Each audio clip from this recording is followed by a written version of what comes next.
Hello everyone, welcome back to my YouTube channel. Building materials के important questions हम इस video में discuss करेंगे। पहला क्वेश्चन है, cast steel is manufactured by. Correct answer है इसका क्रूशिबल प्रोसेस के द्वारा।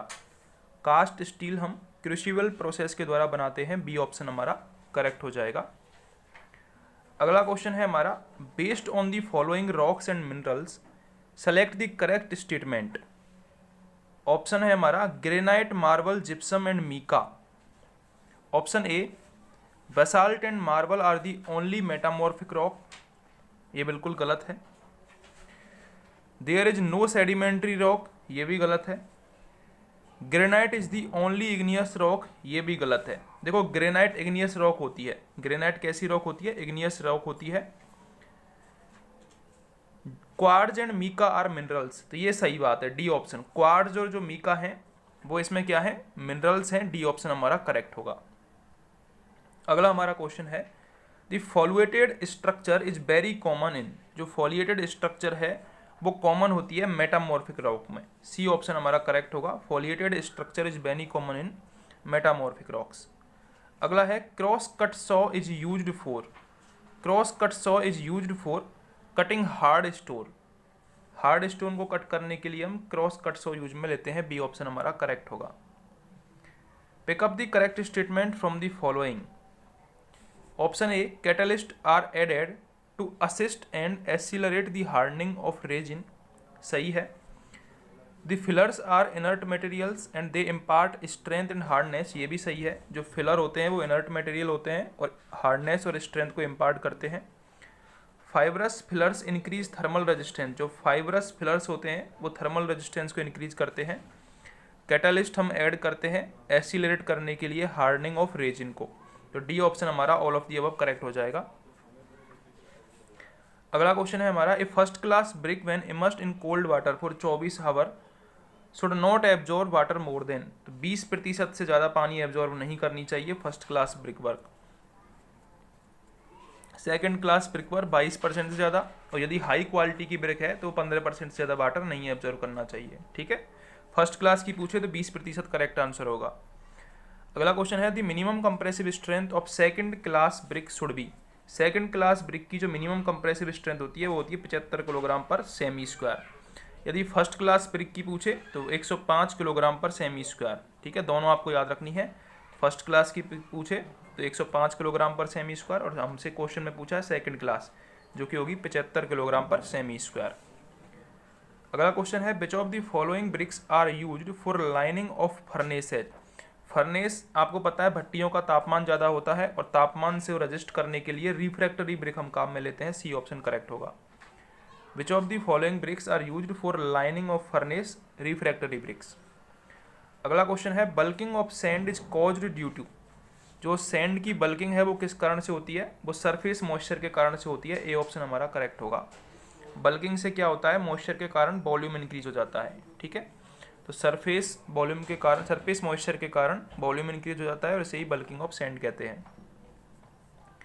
अगला हमारा क्वेश्चन है, according to IS specification compressive strength of ordinary Portland cement after 3 days should not be less then.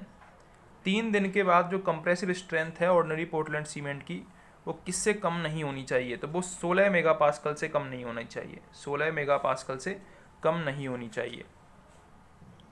C option हमारा करेक्ट है।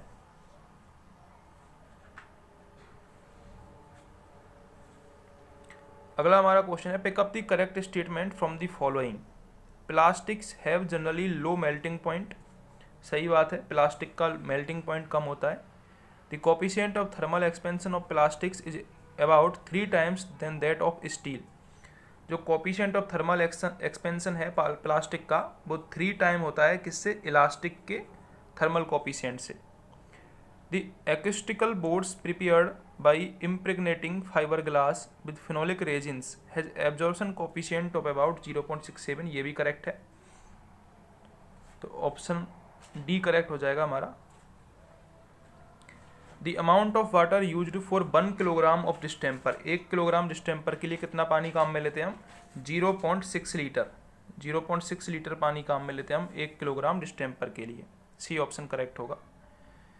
Smith test of stone is perform to find out, जो Smith test होता है वो stone के लिए काम में आता है, और ये क्या फाइंड करने के लिए काम में आता है, ये presence of soluble matter, stone में कितना सोल्यूबल मैटर प्रेजेंट है, सोल्यूबल मैटर कितना प्रेजेंट है स्टोन में, ये फाइंड करने के लिए। सोल्यूबल मैटर मरी रूप में होता है, तो ये भी आपको पता होना चाहिए कि सोल्यूबल मैटर को फाइंड करने के लिए स्टोन में हम स्मिथ टेस्ट का काम लेते हैं। अगला क्वेश्चन है, the most important tool in brick laying for lifting and spreading mortar and for forming joints is, तो करेक्ट आंसर है इसका trouble. Most important tool in brick laying for lifting and spreading mortar, mortar को lift और spread करने के लिए और joint बनाने के लिए जो हम टूल काम में लेते हैं वो होता है ट्रॉबल। अगला क्वेश्चन है, the weight of 1 metre cube of brick earth is about, 1 metre cube brick earth का जो वेट होता है वो लगभग 1800 किलोग्राम होता है, यानी कि सी ऑप्शन करेक्ट हो जाएगा। The weight of 1 metre cube of brick earth is about 1800 kilogram. Which of the following is mineral, इनमें से मिनरल कौन सा है, हमने ऊपर भी क्वेश्चन डिस्कस किया था, क्वार्ट्ज और मीका, ये दोनों क्या होते हैं, मिनरल होते हैं, सी ऑप्शन करेक्ट हो जाएगा।